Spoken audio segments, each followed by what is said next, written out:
Norms ہے شیعہ ہے، norms ہے شیعہ ہے، نازم ہے شیعہ، علی علی مولا، علی علی مولا۔ مقام یقین تک پہنچ جائے اور یہی مقام یقین انسان کو سلمان بھی بناتا ہے، بوزر بھی بناتا ہے، میں سمیت تمار بھی بناتا ہے۔ تمہید مان رہا ہوں، پھر آیت کے ترجمے میں جاؤں گا۔ ہم چھوٹے ہوتے تھے تو ایک مثال اسکول میں ہمیں اپنے اساتذہ بتاتے تھے۔ ایک استاد تھا، اس کے 4 شاگرد تھے۔ ایک شاگرد سے استاد بڑا پیار کرتا تھا، تو 3 شاگردوں کو حسد اور جلسی ہوئی کہ ہم بھی تو پڑھتے ہیں، لیکن اس میں ایسا کیا ہے کہ استاد کی یہ خاص نظر ہے۔ تو انہوں نے اعتراض کیا کہ استاد جی، ہم بھی تو پڑھتے ہیں، ہم بھی تو محنت کرتے ہیں، لیکن اس شاگرد پر آپ کا خاص لطف و کرم ہے۔ اس نے کہا کوئی بات نہیں، تم چاروں کا امتحان لیتے ہیں، جو امتحان میں پاس ہوا آج کے بعد وہ منظور نظر ہوگا۔ کا امتحان کیا ہے؟ بالکل آپ سب نے سنا ہوا ہے، لیکن ایک نکتے پر آپ نے غور نہیں کیا، کیونکہ ہم ظاہر کو دیکھتے ہیں لیکن باطن تک جانے کی کوشش نہیں کرتے۔ اس نے چاروں کو بلایا اور چاروں کو 4 گولیاں دی، کہا ایک ایسی جگہ پر ذبح کر کے آؤ جہاں تجھے کوئی نہ دیکھے۔ 4 مسلم، 4 مومن، استاد بھی مسلمان، شاگرد بھی مسلمان، 4 کو گولیاں دی۔ 4 گئے، واپس آئے، پہلے سے پوچھا ہاں بھائی ذبح کر کے آئے؟ کہاں استاد جی کر کے آیا۔ کہاں ذبح کر کے آئے؟ ایک جنگل تھا، دور دراز گھنا سا جنگل، درختوں اور جھاڑیوں کے اندر گیا، نہ کوئی پرند تھا نہ کوئی چرن تھا، کوئی دیکھنے والا نہیں تھا، میں نے ذبح کر دیا۔ کہ شاباش بڑے ہوشیار۔ دوسرے سے کہا تم کہاں ذبح کر کے آئے؟ تو استاد جی نزدیک کوئی پہاڑی تھی، پہاڑی کے اندر غار تھا، غار کے اندر گیا۔ جھاڑی اور جنگلوں میں ضرورت کیا تھی جانے کی، میں تو غار کے اندر گیا، وہاں پر کوئی نہیں تھا اور میں نے ذبح کر دیا۔ تیسرے سے کہا تم کہاں ذبح کر کے آئے؟ تو استاد جی دونوں تھے بیوقوف، نہ میں جنگل میں جانے کی ضرورت تھی، نہ پہاڑ کے غار میں ڈھونڈنے کی ضرورت تھی، میں تو گھر گیا، کمرہ بند کیا اور کسی نے مجھے نہیں دیکھا، میں نے ذبح کر دیا۔ چوتھے سے پوچھا تم ذبح کر کے آئے؟ کہ نہیں۔ کہا تجھے جنگل نہیں ملا، غار نہیں ملا، کمرہ بند نہیں ملا، کیسے تم نے ذبح نہیں کیا؟ کہ وہ تھا جس سے سب سے زیادہ پیار کرتے تھے۔ کہ استاد جی آپ نے اصول بنایا تھا ایسی جگہ پہ ذبح کرنا جہاں کوئی نہ دیکھے، ایسی جگہ ذبح کرنا جہاں کوئی نہ دیکھے۔ میں جہاں جہاں گیا وہاں وہاں وہ تھا۔ سمپل سی مثال میں نے آپ کو بتائی، لیکن سوال میرا وہی کا وہی ہے، چاروں کلمہ پڑھنے والے تھے کہ نہیں؟ چاروں اللہ ماننے والے تھے کہ نہیں؟ چاروں نماز پڑھتے تھے کہ نہیں؟ فرق یہ تھا کہ 3 غافل تھے، ایک حاضر تھا۔ اس حضور کو پیدا کرنا ہے کہ کیوں معصومی فرماتے جب مجلسوں میں جاتے ہو تو پھر استقبال کے لیے مولا سجاد کھڑے رہتے ہیں۔ اس جملے کے کہنے کی ضرورت کیا تھی؟ تاکہ جب تو آئے، تیرا ایمان کمزور ہے، جب تو آئے جس باطن کو تو دیکھنے کا، معصوم کے کلام کو سن کے اس باطن پہ تو ایمان ڈالے کہ ہاں کوئی امام ہے جو دروازے پر کھڑا ہے۔ اب آواز آئی بقیت اللہ خیر لکم، یہ نشان ایک ایسا وجود ہے جسے خدا نے آج تک باقی رکھا۔ یہ وجود تمہاری زندگیوں میں خیر لائے گا، یہ وجود تمہاری زندگیوں میں برکت لائے گا۔ ان کنتم مومنین۔ اب سوال مومن خود سے کرے کہ ہمارا کون سا شیعہ ہے جو امام زمانہ کو نہ مانتا؟ اللہ کی آواز آتی ہے جس نے 12ویں سرکار کو مان لیا، میں اللہ گارنٹی دیتا ہوں کہ تیری زندگی میں خیر آئے گا، میں اللہ گارنٹی دیتا ہوں تیری زندگی میں سکون آئے گا۔ تو مومن نے صرف آیت پڑھ لی اور توبہ کر دیا، یہ اور بات ہے، لیکن اگر اس کے باطن پر جانا چاہتے ہیں اسے سوال کرنا چاہیے، اگر میں امام زمانہ کو مان رہا ہوں، میری مجلس کی ابتدا بھی مولا کی دعا سے ہوتی ہے، میری مجلس کی انتہا بھی مولا کی دعا سے ہوتی ہے، اور اللہ کی گارنٹی دے رہا ہے جس نے جس وجود کو مان لیا اس کی زندگی میں خیر بھی آئے گا، اس کی زندگی میں برکت بھی آئے گی،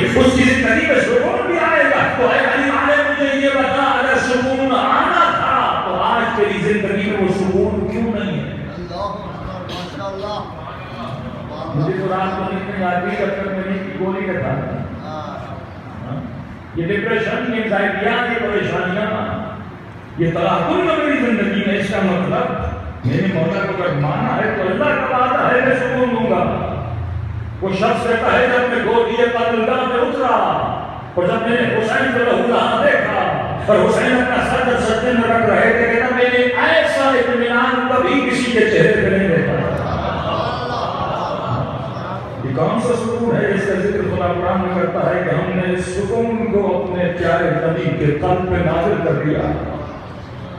یہ سکون مجھے ملنا تھا جب امام زمانہ پر ایمان آتا.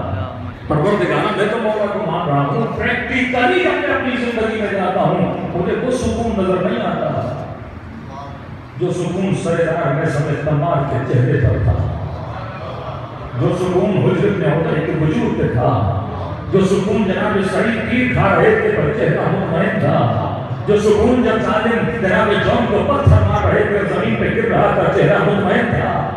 یہ سکون مجھے کب ملے گا جب اللہ نے وعدہ کر دیا کہ جو بھی بقیت اللہ کو مانے، جو بھی وجود حضرت مہدی کو مانے گا اس کی زندگی میں سکون آئے گا. قرآن تو سب کہتا ہے لیکن میری زندگی کو سکون نظر کیوں نہیں آتا؟ اللہ کی آواز آئی میں نے آخر میں شرط لگا دی ہے ان کنتم مؤمنین، جب تک تیرے دل میں ایمان نہیں آ جاتا تب تک تیرے دل میں سکون نہیں آتا. 99% جو مسلمان ہے وہ مسلمان ہے، مومن نہیں ہے.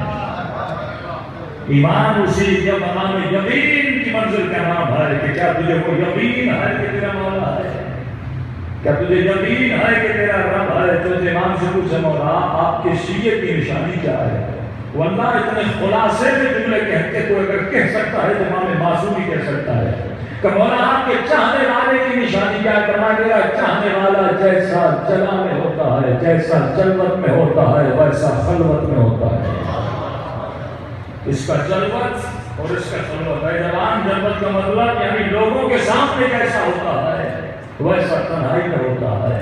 جب تو مجلس میں آتا ہے نا یہ جلوت ہے. مولانا ممبر سے دیکھ رہے ہیں، 4 مومن مجھے دیکھ رہے ہیں، مجلس میں کوئی ایک دوسرے کو گالی نہیں دے گا، مجلس میں کوئی مومن موبائل اٹھا کے کوئی ایسی ویسی چیزیں نہیں دیکھے گا. لیکن یہ بتا جیسا ادب تیرے اندر مجلس کے اندر ہے جب بند کمرے اور خلوت میں جاتا ہے وہاں پر بھی ویسا ہی رہتا ہے. معصوم فرماتا ہے کہ یہ دونوں پردے ایک جیسے ہیں، خلوت اور جلوت ظاہر اور باطن اگر ایک جیسا ہے. یہی تو ایمان ہے کہ جتنا تیرا ظاہر پر ایمان ہے کہ اتنا تیرا باطن پر بھی ایمان ہے کہ نہیں ہے. اگر تیرا جنت اور خلوت ایک جیسا ہے تو سمجھ لے تو مسلمان بننے کی صلاحیت رکھتا ہے، تو میں سمجھتا مار بننے کی صلاحیت رکھتا ہے. پروردگار یہ ایمان ہے کیا؟ اگر میں اس ایمان کو اپنانا چاہوں تو کیسے اپناؤں؟ دیکھیے اگر اعلان ہو کہ اس مجلس کے بعد اچھا خاصا نظر و نیاز ہے اور آپ سارے منتظر ہوں، اور یہ معاملہ اردو کا مشہور ہے جہاں چاول کا دانا وہاں آدمی کا آنا. یہ دانا بڑے بڑے لوگوں کو اور ان کے وجود میں کشش اور خلاف پیدا کرتا ہے. اور آپ کو پتا چلے کہ مجلس کے بعد نیاز ہے اور مجلس ختم ہو جائے اور آپ دوڑیں دیگوں کی طرف اور جب دیگ کا ڈھکن اٹھائیں تو وہ خالی ہو. دیکھیے فیلنگ کتنی جلدی بدلتی ہے. پہلے یہ دیگ پسند تھی، فیلنگ بتا رہا ہوں، ایک بندہ دیگ کی طرف دوڑے اس کے اندر کچھ ہے. پہلے یہ دیگ پسند تھی لیکن جب ڈھکن اتارے خالی ہو تو یہ دیگ اس کو پسند نہیں ہے. مجھے پیاس لگے وہ پانی پلاؤ، میں گلاس کو جھٹ سے پکڑوں گا لیکن اندر میں پانی نہیں ہوگا تو یہ گلاس مجھے پسند نہیں. اللہ بھی کہتا ہے مومن تو مجھے پسند ہے لیکن اگر تیرا اندر خالی ہوگا.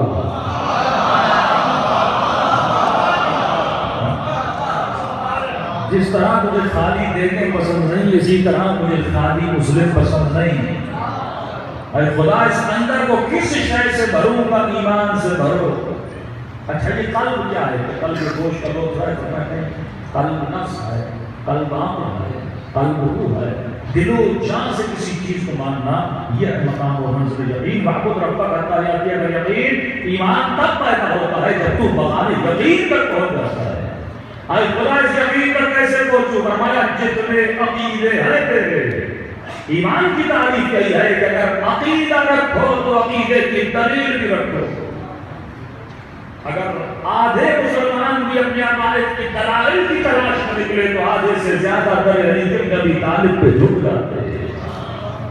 جب انسان اپنے عقیدوں میں نقل کرتا ہے نا، کلچر تو ہمارا ہے نا، کاپی کلچر پاکستان کا کلچر، اگر یہی کلچر عقیدوں میں چلنے لگا کہ کیوں تم نے لا الہ الا اللہ کہا، بچہ کہے مولوی نے پڑھا دیا تھا. ہماری مسئلہ کی ڈیوٹی ہے کہ بچے کے پاس مولوی بھیجنا ہے، اور یہ مولانا کی ڈیوٹی ہے کہ اس بچے کو کلمہ پڑھانا ہے، اور میری ڈیوٹی ہے کہ جب واپس آ جاؤں جس طرح ABC کا رٹا لگایا جاتا ہے اسی طرح کلمہ کا رٹا لگایا جاتا ہے. ہمیں لال بتا آج تو کیا سیکھا کہ بابا لا الہ الا اللہ محمد رسول اللہ علی ولی اللہ. شاباش میرے لال، تو نے کلمہ سیکھ لیا، کلمہ سیکھا ہے، ابھی تک کلمے پہ ایمان نہیں لایا. یہ ایمان ہے جو آنکھوں کو کسی کے قتل اور ظلم سے روکتا ہے. ورنہ وہ بھی اللہ اکبر کہہ کے بچوں کے گلے کاٹ رہے تھے، وہ بھی لا حکم الا اللہ کہہ کے قرآن کو نیزوں پہ چڑھا رہے تھے، کیونکہ وہ پڑھنے والے مسلمان تھے، سمجھنے والے مسلمان نہیں تھے. ایمان رٹ لینے کا نام نہیں ہے. میں نے مولانا نے جملہ کہا تھا کہ شوق شرابہ ہوا پاکستان میں کافر کافر جیا کافر. بڑے جوان غصے میں آگے مولانا ہمیں کافر کہہ رہے ہیں، کبھی غصہ کیوں کر رہے ہو؟ تو مولانا کافر کہہ رہے ہیں. میں نے کہا اللہ نے عقل دی ہے، کہاں دی ہے؟ میں نے کہا یہ بتا کر کسی گھر میں جاؤ اور اس گھر کے اندر ایک طوطا ہو تو وہ طوطا تجھے کافر کافر کہے تو غصہ کرو گے طوطے پر؟ کہ نہیں مولانا طوطے پہ کیسا غصہ کرتا ہے؟ کس پر کرو گے؟ کہ کس نے سکھایا ہے؟ تو میں نے کہا یہ جتنا جلوس نکلا تھا یہ انسانوں کا نہیں تھا، یہ طوطوں کا جلوس تھا. یہ اپنے مدرسوں میں طوطا پروری کرتے ہیں، طالب علم پرور نہیں بناتے. اگر علم پرور ہوتے تو دلیل دیتے. کسے مسلمان کہتے ہیں؟ جو کلمہ پڑھے، جو لا الہ الا اللہ کہے، جو محمد رسول اللہ کہے، جو قیامت کو مانے، جو حج کو مانے، جو نماز کو مانے، جو مسلمات دین کو مانے، اسے مسلمان کہتے ہیں. کون سی حدیث میں روایت ہے کہ کوئی کسی صحابی کا انکار کرتا ہے وہ اسلام سے نکل جاتا ہے؟ اگر اسی اصول پہ چلو گے تو بڑے سے بڑوں کا ایمان تباہ و برباد ہو جائے گا.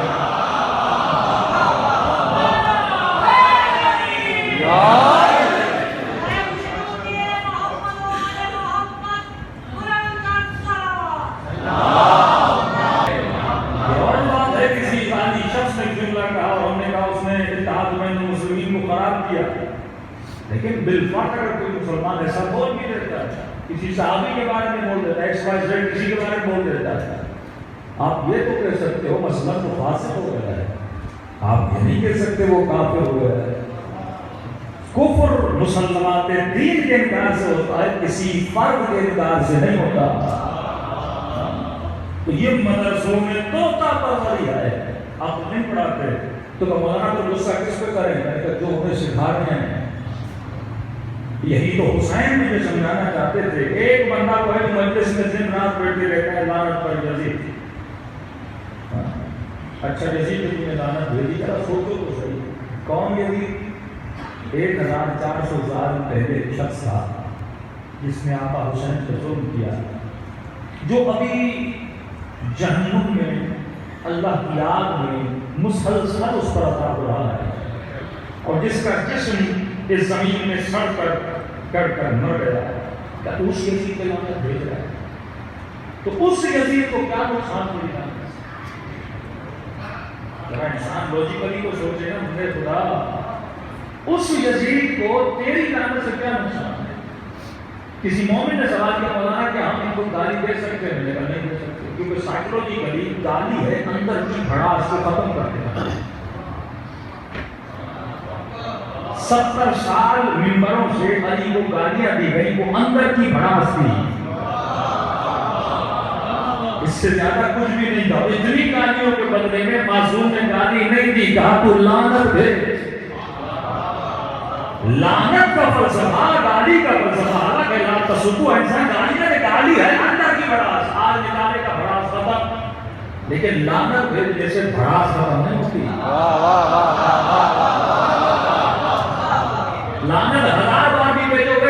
ریس میں لگتی رہتی ہے.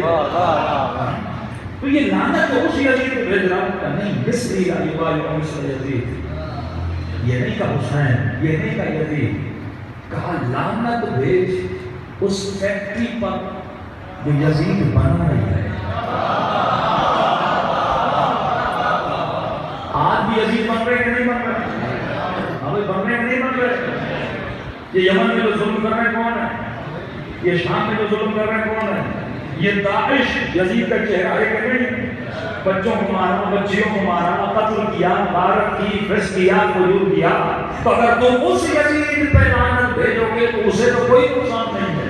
اس لیے کلام تجھے فکر دے کر ہے کہ اپنے جوانوں کو بتاؤ کہ وہ فیکٹری جو یزید بنا رہی ہے تجھے اس کا مقابلہ کرنا ہے. مولا نے کیسے مقابلہ کروں؟ کہا تمہیں حسین کا جملہ نہیں سنا، مصری لا یبایع مصر یزید، ایک فیکٹری یزید بناتی ہے، تم کوئی فیکٹری بنا جو حسین بنائے.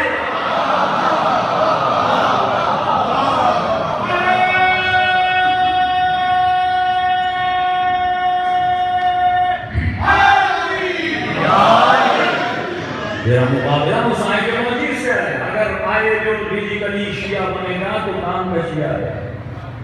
ابو ذر کو نکال دیا. دیکھیں ایڈیولوجی دیکھیں نا مگر اس میں کوئی پرواہ نہیں. امام اعظم نے کہا چچا کو نکالا جا رہا ہے، کہاں نکالا جا رہا ہے؟ کہا آپ کیا سمجھتے ہیں، آپ حق پر ہیں؟ کہا حسین مجھے یقین ہے کہ ابو ذر حق پر ہے. کہا پھر گھبرانا کیسے؟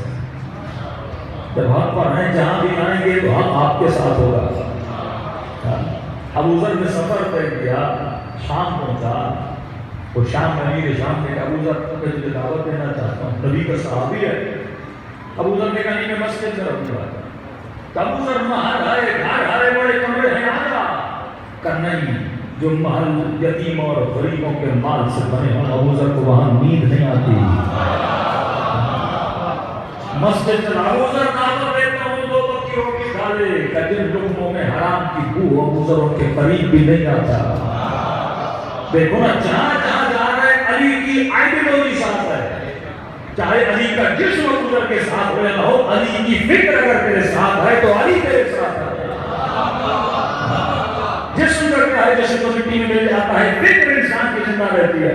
اگر یہی فکر تیری رہی، دشمن تو یہی سمجھ رہا تھا میں سید جعفر کو ماروں گا، حسینی کو ماروں گا، شیعہ علماء کو ماروں گا، انجینئرز کو ماروں گا، تو شیعہ ختم ہو جائے گی. ارے تو گولی مار کے جسموں کو تو موت دے سکتا ہے، روحوں کو موت نہیں دے سکتا. فکر تو زندہ رہتی ہے. آج شہید حسینی نہیں ہے تو حسینی کی فکر تو ہے. آج خمینی نہیں ہے، خمینی کی فکر تو ہے. ارے سب کو چھوڑ دے اگر آج حسین نہیں ہے، یہ حسین کی فکر تو ہے.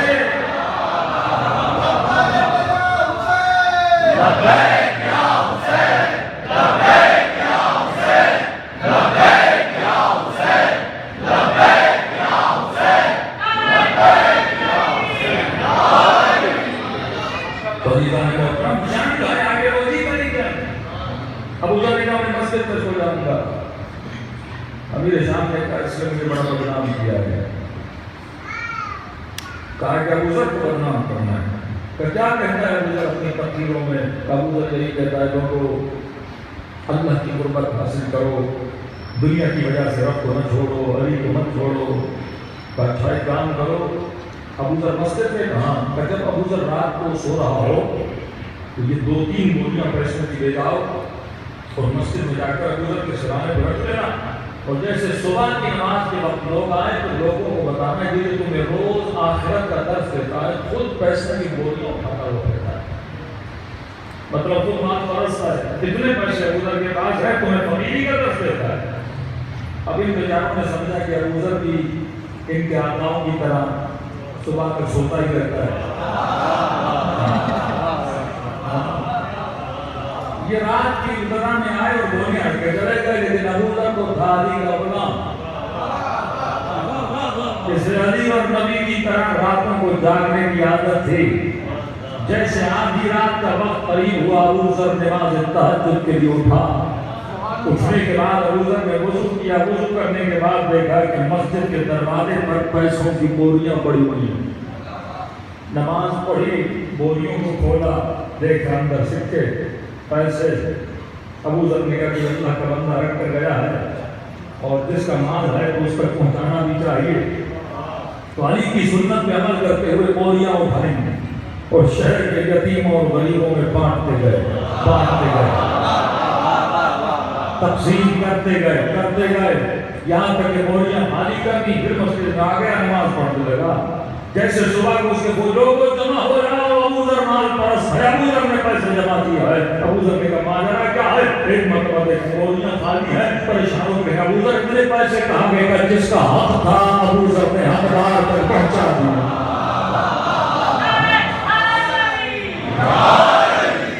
اگر یہ ایک ہفتے سے بھی زیادہ رہا شام میں تو پورے شام کو علی والا بنا دے گا۔ تو ابو ذر وہاں سے گیا اس وقت، کیونکہ شام اور لبنان بڑے قریب ہیں، آج لبنان کا نام ہے لیکن شام اس وقت پورا لبنان شامل ہوتا تھا۔ ابو ذر لبنان گئے، جنوب لبنان میں آج جتنے بھی شیعہ دیکھ رہے ہو یہ ابو ذر کی تبلیغ کا اثر ہے۔ یہ علی والے ہوتے تھے، جہاں جاتے تھے ایک آئیڈیالوجی لے کر جاتے تھے کہ انسان تو بھی ایک ایسی فیکٹری بنا جس فیکٹری سے حسینی بچے پیدا ہوں۔ کس کا مقابلہ کریں گے؟ یزیدیوں کا مقابلہ کریں گے۔ بڑھ چڑھ کر آج یزیدی میدان میں اترے ہوئے ہیں۔ یزیدیت سے مراد صرف وہابیت نہیں ہے، یزیدیت سے مراد ایک پورا سسٹم ہے جس میں فسق ہے، جس میں فجور ہے، جس میں شراب خوری ہے، جس میں بچوں کو سیکولر لیبر بنایا جاتا ہے، جس میں بچوں کو شریعت سے اور دین سے دور کیا جاتا ہے، جس میں بچوں کے اندر غیرت کو ختم کیا جاتا ہے، خواتین کے اندر حیا کو ختم کیا جاتا ہے۔ یہی وہ سسٹم تھا جس سے حسین مقابلہ کرنا چاہتے تھے، اور مومن اگر لعنت بھیجو تو صرف یزید پہ نہیں بھیجو، اس پورے سسٹم پہ لعنت بھیجو۔ مراعات صرف تاریخ کے پنوں میں لکھے ہوئے الفاظ اور اشعار سے نہیں کرنی، مراعات ان کی فکر سے کرنی ہے جو فکر تجھے حسین سے اور حسینی بننے سے دور کر دیتی ہے۔ تو فرمائیے کب ہوگا؟ جب مومن کا ایمان مضبوط ہوگا۔ بقیت اللہ خیر لکم والا، اگر میں چاہوں کہ ایمان کا وجود میری زندگی میں خیر و برکت لائے تو کیا کروں؟ فرمایا ایمان ہے بقیت اللہ کو مضبوط کر۔ ایمان بقیت اللہ کیسے مضبوط ہوگا؟ کہ جو تیرا عقیدہ ہے اپنے مولا کے لیے، اس عقیدے کو مضبوط کر۔ اے جوان، تیرا عقیدہ ہے کہ تیرا مولا زندہ ہے، تیرا عقیدہ ہے کہ تیرا مولا تجھے دیکھ رہا ہے، تیرا عقیدہ ہے کہ تیرے امام فرماتے ہیں میں تمہارے احوال سے واقف ہوں، اگر تو بیمار ہوتا ہے میں تیری بیماری کو دیکھتا ہوں، اگر تو بے اولاد ہوتا ہے تیری بے اولادی کو دیکھتا ہوں، یہ بس سمجھنا کہ میں تمہارے احوال سے حالات سے واقف ہوں، تیرا مولا تجھے دیکھ رہا ہے۔ یہ تیرا عقیدہ ہے۔ اگر کل کوئی تجھ سے پوچھے کہ 1000 سال گزر کر تیرے شیعوں کا عقیدہ ہے کہ تیرا مولا زندہ ہے، تو وہاں پہ تو سر جھکا کے کھڑا ہو جائے، مجھے تو نہیں پتا کیسے زندہ ہے۔ وہاں پہ تو یہ کہے میں نے تو بس ایسے ہی مان دیا کیونکہ شیعہ سوسائٹی میں پیدا ہوا تھا، کیونکہ مولانا نے بتا دیا تھا، کیونکہ میں نے مجلس میں سنا تھا۔ اگر یہ عقیدہ ہے تو تمہارا عقیدہ بڑا کچا ہے، یہ عقیدہ کبھی تمہیں سکون نہیں دے گا جب تک اس عقیدے کو یقین تک نہ پہنچاؤ۔ ایک مومن آیا مولا کے پاس، مولا میں دعا کر کے تھک گیا، دعا قبول نہیں ہوتی۔ امام صاحب کیسے دعا کرتا ہے؟ تو مولا جان اللہ کی دربار میں دعا کر کے تھک جاتا واپس آ جاتا ہے۔ امام نے یہ بتا کر مجھے یقین ہو اس گھر کے اندر کوئی ہے، تو معصوم منزل یقین کر 10 لوگ آتے ہیں مولا حسین کے گھر میں دعا کرتے ہیں، قبول ہوتی ہے، بات نہیں ہوتی، کیوں؟ یقین نہیں ہوتا۔ امام نے اگر کسی گھر کی دستک دے، کسی گھر کو یقین ہو گھر کے اندر ہے، کب تک دروازہ کھٹکا ہوگا؟ کہ مولا جب تک کھل نہیں جاتا، کبھی خدا سے بھی تب تک مانگ جب تک وہ تجھے ادا نہیں کر دیتا۔ تھکا نہ کر اللہ سے مانگنے سے، بس میں نے دعا کی بغیر اللہ نہیں دے رہا، جب تک زندہ ہے ایمان کر، اب اس کی رضا ہے، وہ ادا کرے نہ کرے، ادا وہ کرتا ہے لیکن اس کی ادا باطن میں ہے، تجھے نظر ہی نہیں آتی، پھر ظاہر و باطن میں لگتا ہے۔ اب تیرا عقیدہ ہے تیرا مولا زندہ ہے، کئی اہل سنت اعتراض کرتے جوانوں پر، بھائی کیسے ممکن ہے کہ آپ کے مولا بھی لوگ زندہ ہے؟ ہماری عمریں 100 سال میں گھٹ جائے، سائنس کا دور ہے، زیادہ سے زیادہ کوئی زندہ رہے گا، 28 زندہ رہتا ہے، آپ کے 1000 سال سے زیادہ گزر گئے، امام زندہ ہے۔ اب یہ چھوٹے چھوٹے بچے جوان ہیں نا، ان کو بڑی بڑی قرآن کی آیتیں تو یاد نہیں کروا سکتے نا، ایسی تعلیم ان کو سکھا دو کہ دشمن کا منہ بھی بند ہو جائے، ان کو کرینے کی یاد ہو جائے. سمپل سی دلیل ہے. مولا کی جو مطلب یاد کرو. آپ اسے یہ تم مجھے بتاؤ کہ تم بسم اللہ کے پڑھنے سے پہلے کیا پڑھتے ہو؟ اعوذ باللہ من الشیطان الرجیم. ہر بچے کو پتا ہے نا. کیا ہے قرآن مجھے شیطان کے شر سے بتا. اس مسلمان سے یہ پوچھیے تو بتا یہ کب سے ہے؟ یہ ملعون کب سے ہے؟ کہاں آپ نے سنا ہے کہ آدم بھی نہیں بنے تھے؟ کب سے ہے؟ اب بھی ہے کہاں؟ اب تک ہے. کیسی عمر کتنی ہے؟ کہ مجھے اندازہ نہیں کا ایمان تو ہے نا یہ زندہ ہے. کہاں ایمان ہے زندہ ہے. تو ارے جو خدا گمراہ کرنے والے کو اتنی زندگی دے سکتا ہے تو کیا ہے آیت دینے والے کو زندگی نہیں دے سکتا؟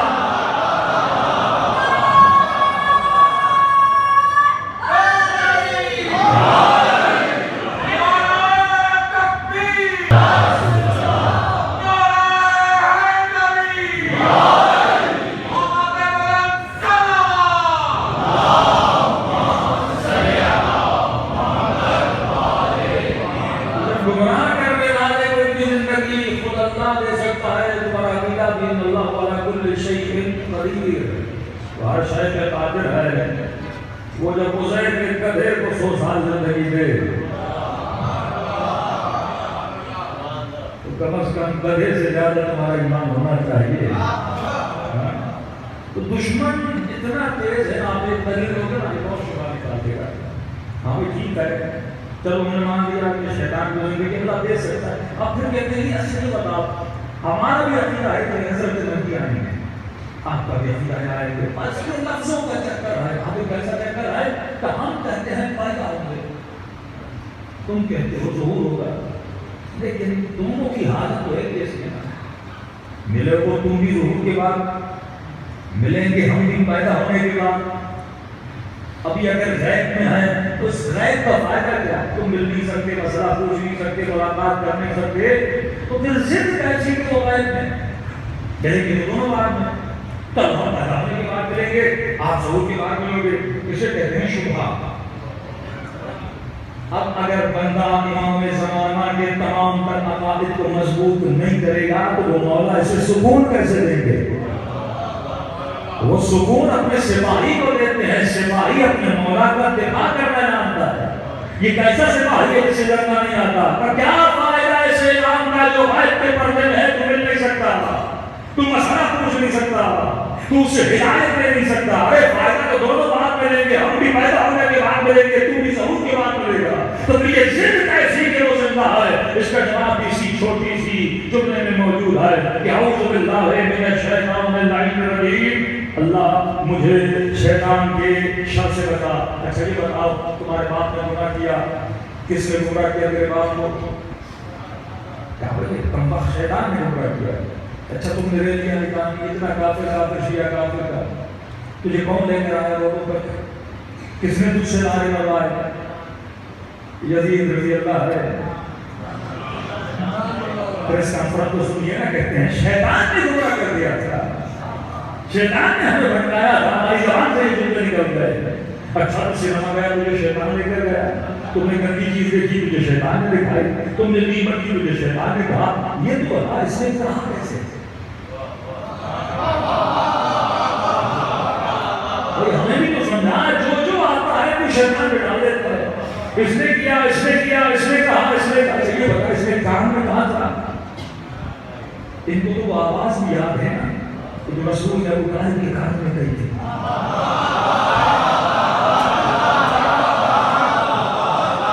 کتنا مسلمان تیز ہے کہ غدیر کی آواز نہیں سنی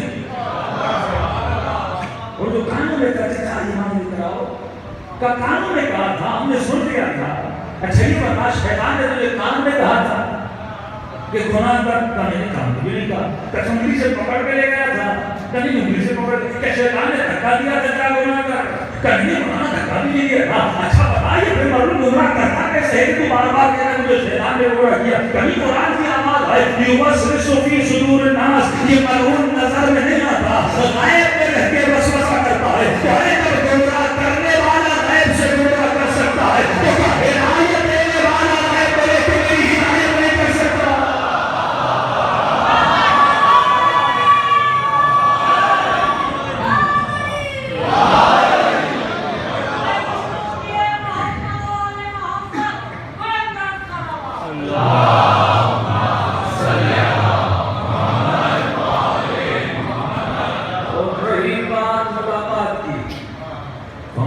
تو کئی واقعات ہیں ملاقات واقعے میں نقل کرنا شروع کر دوں، یہ پورا عشرے کا موضوع ہے، صرف واقعات کو نقل کیا جائے کہ کس نے ملاقات کی، کس نے ملاقات نہیں کی، وقت میں کیونکہ بالکل گنجائش نہیں ہے۔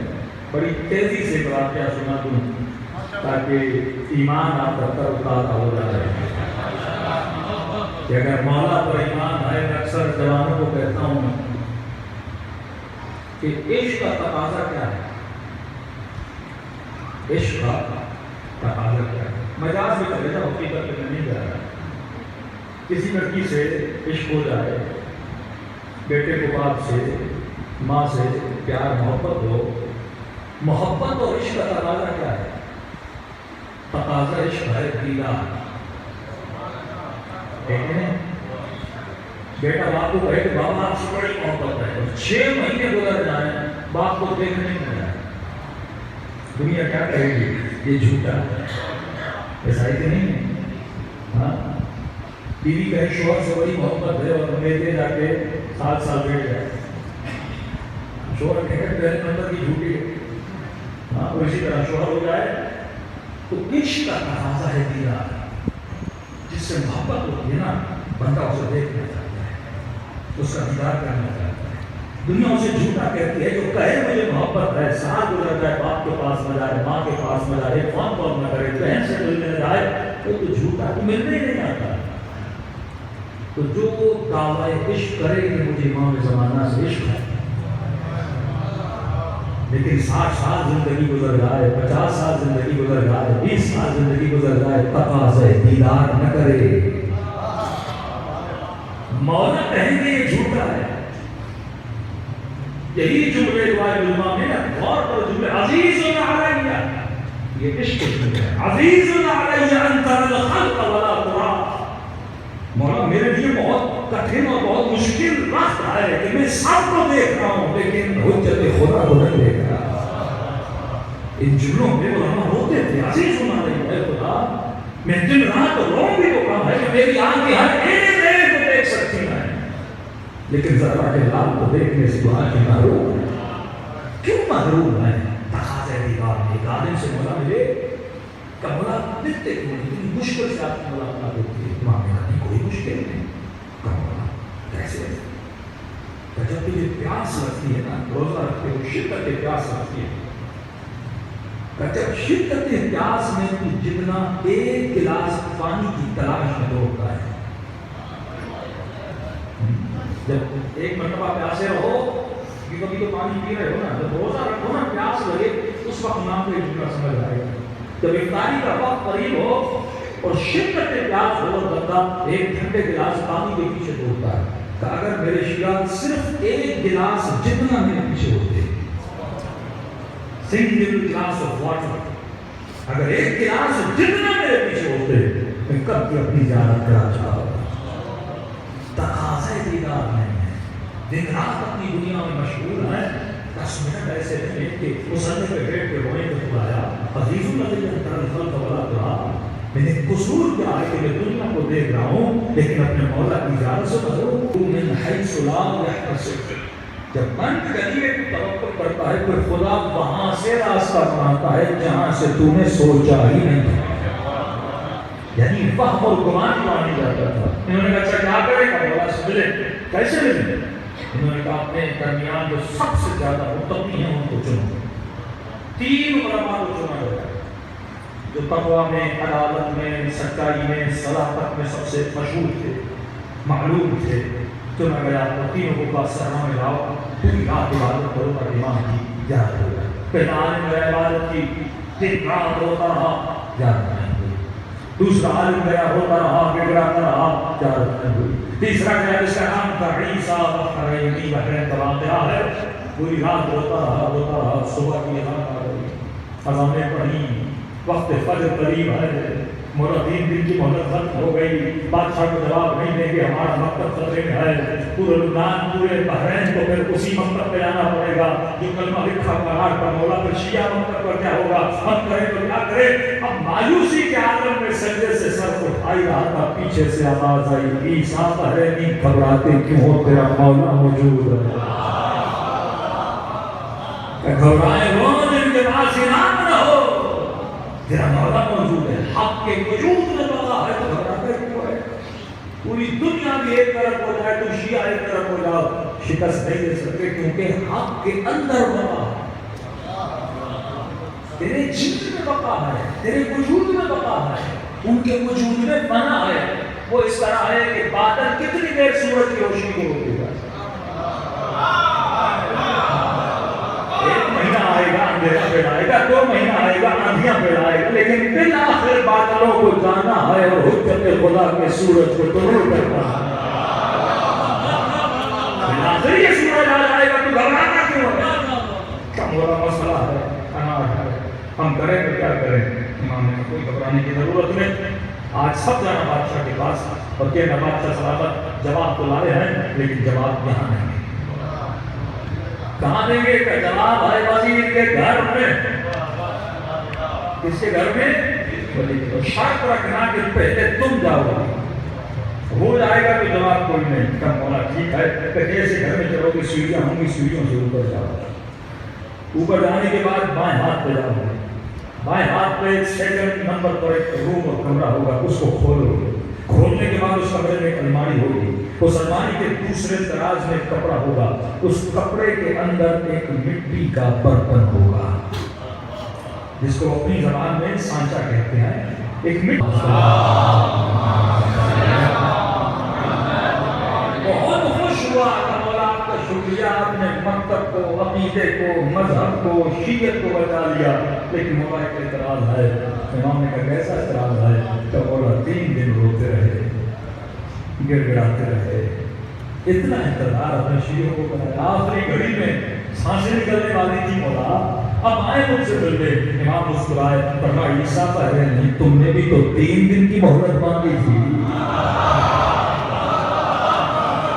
اگر تیرا ایمان اتنا مضبوط ہوتا مجھے وہیں بلاتا، میں وہیں آتے جواب دیتا۔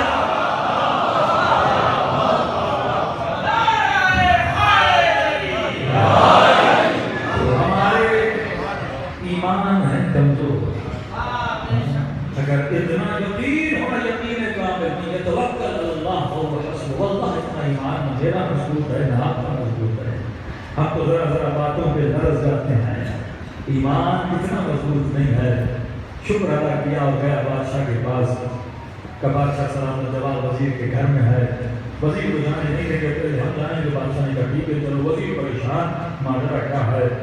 کہ وزیر کے گھر میں داخل ہوا، پہلے حصہ پہلے سیڑھیوں پہ چڑھا، سیدھے ہاتھ پہ مڑا، دوسرے نمبر کمرے میں گیا، دراز کو کھولا، اس جو مٹی کے برتن تھے اس کو نکالا۔ وزیر پریشان، گھر میرا ہے، گھر میرا ہے، یہ جا ایسے رہا ہے جیسے لوگ اس کے میرے گھر میں آنا جانا ہو، اسے کیا پتا کمرہ کہاں ہے، الماری کہاں ہے، کون سے کمرے میں ہے، کہاں پر ہے۔ ایک مرتبہ نکال کے بادشاہ سلامت کو دکھایا، بادشاہ بھی پریشان ہو گیا، سارے چکر کو سمجھ لیا۔ آخر میں بادشاہ نے اور وزیر نے ایک ہی سوال کیا، تجھے کیسے پتا چلا کہ یہاں پر ہے، تجھے معلومات کس نے دی؟ کہ بادشاہ سلامت ڈرے وہ جس کے پاس ایمان نہ ہو، ہمارا مولا زندہ ہے۔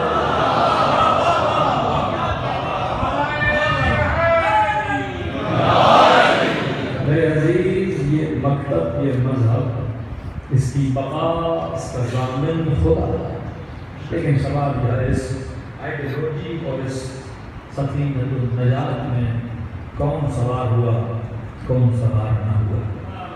فرش ازا تک لانا تجھے یہ خدا کا کرم تھا، لیکن فرش ازا سے جنت تک کا سفر کرنا یہ تیری محنت ہے۔ جنت تیری کمائی ہے، جہنم بھی تیری کمائی ہے۔ کہ فرمایا فَلَهُمْ أَجْرٌ غَيْرُ مَمْنُونٍ، جو عمل صالح کرے گا، ایمان لائے گا، اللہ اسے اجر دے گا۔ 2 لفظ ہیں، ایک اجر ہے، ایک عطا ہے۔ آدم کو جو پہلی جنت ملی تھی وہ عطا تھی۔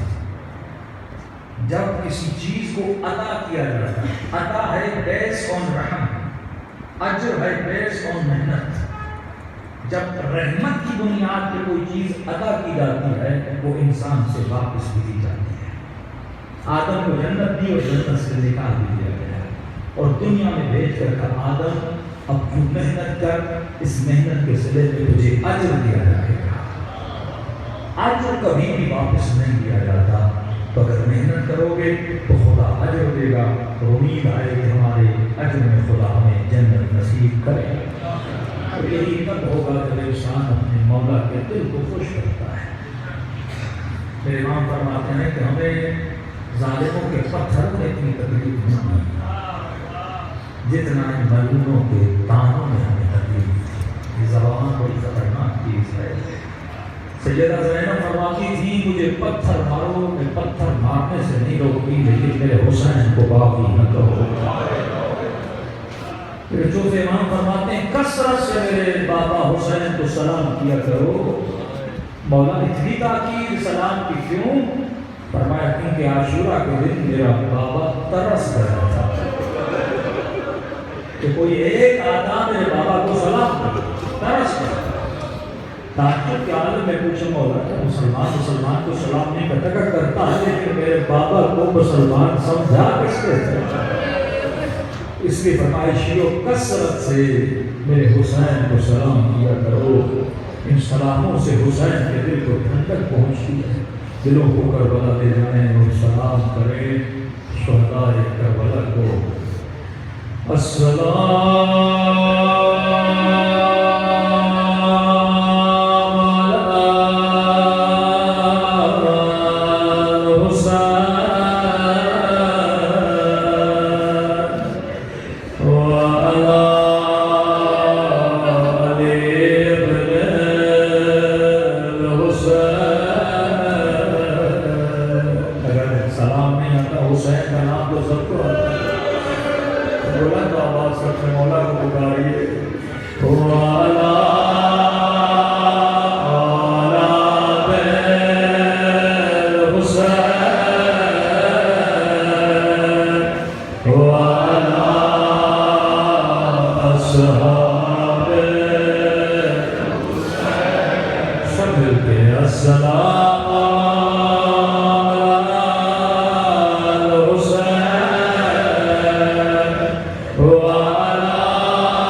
لیکن میں نے اپنی آنکھوں سے دیکھا وہ ظالم نے میری سکینہ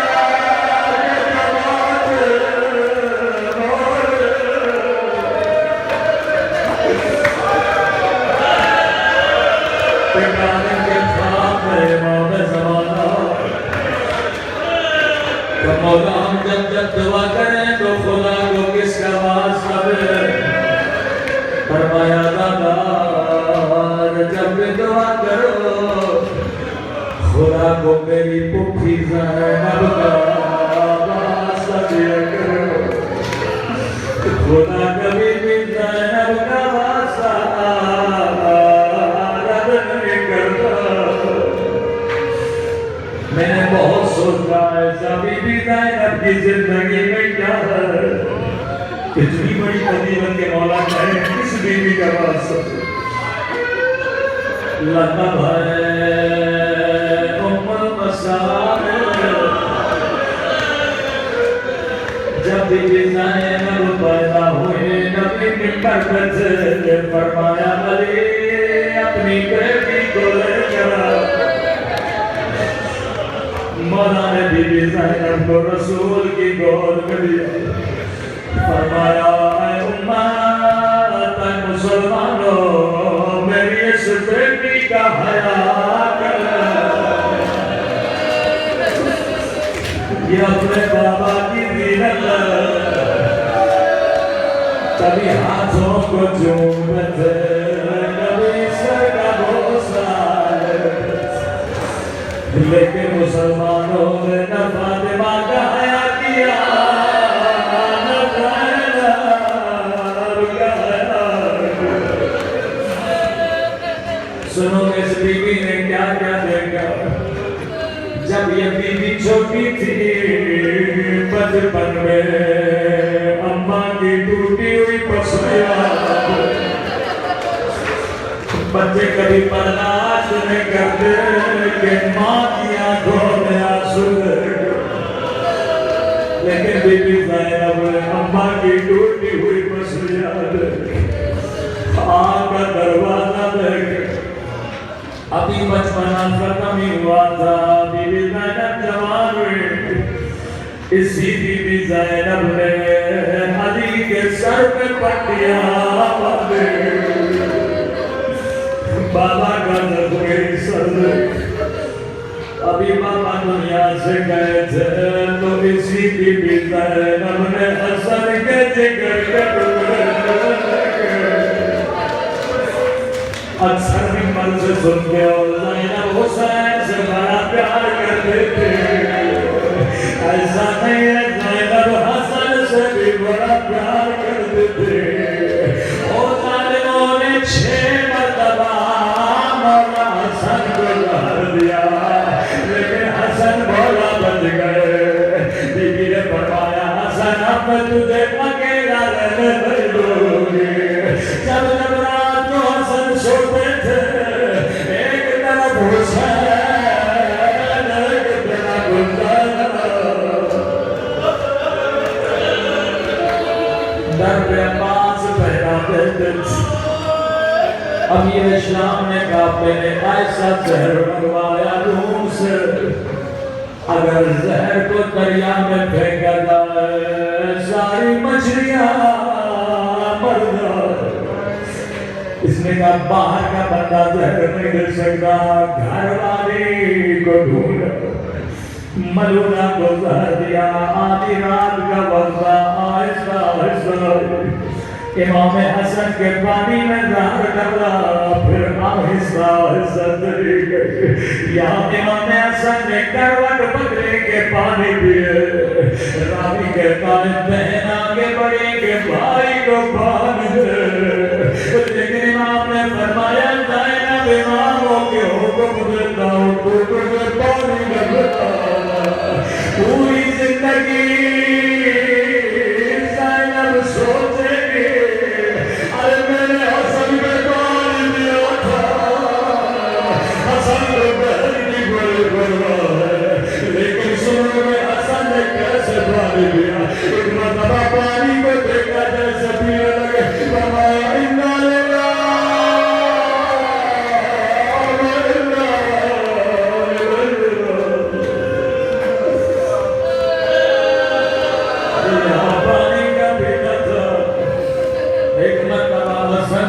سینے پہ ہاتھ رکھا فرمایا السلام علیکم یا امہ السلام علیکم یا امیر المؤمنین اماں حسن کا سلام قبول کر بابا حسن کا سلام قبول کر زینب نے کہا حسن کیسے سلام کر رہے ہو کبھی زینب اماں مجھے لینے آئی ہے او بابا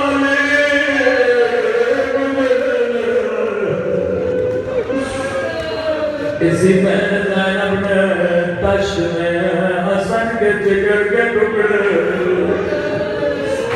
اللہ تعالی زینب کیا کیا دیکھیں گے جو کفن اما نے دیا تھا زینب نے حسن کو پہنایا جناب جب گھروں سے نکلتے ہیں کبھی واپس نہیں آتے یہ تاریخ کا ماہر جنازہ ہے جو گھر سے نکلا تھا لیکن مسلمانوں نے 70 تیر مارے ایک مرتبہ جنازہ گھر واپس آیا زینب نے کہا حسین میں نے تو سفید کفن پہنایا تھا اور کفن کو خون میں لگی کس نے کیا کہ زینب تو بھی حسن کے جنازے سے تیر نکالو میں بھی حسن کے جنازے سے تیر نکالتا ہوں لیکن زینب کا کیا کہنا اپنے ہاتھوں سے بھیا کے بدن سے تیر نکالے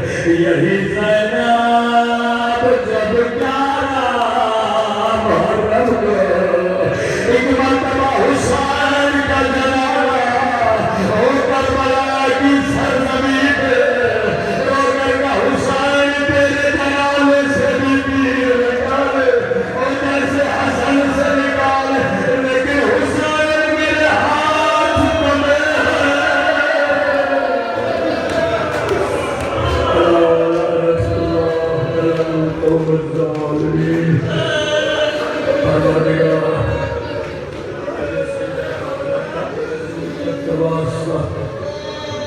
اس مجلس کو اپنی بارگاہ میں قبول فرما ہم سب کے صغیر کبیر گناہ معاف فرما بانیان مجلس کے درجات کو بلند فرما مرحومین کو اللہ علیم میں لگا عطا فرما ہم سب کو مولا کے آواز میں انصار میں شریک فرما واجبات پر عمل کرنے کی توفیق اور حرام سے بچنے کی توفیق نصیب فرما اے خدا ہم سب کو زبان ذاکر عطا فرما بدن صابر عطا فرما دل شاکر عطا فرما عقل سالم فرما ربنا تقبل منا انك انت السميع العليم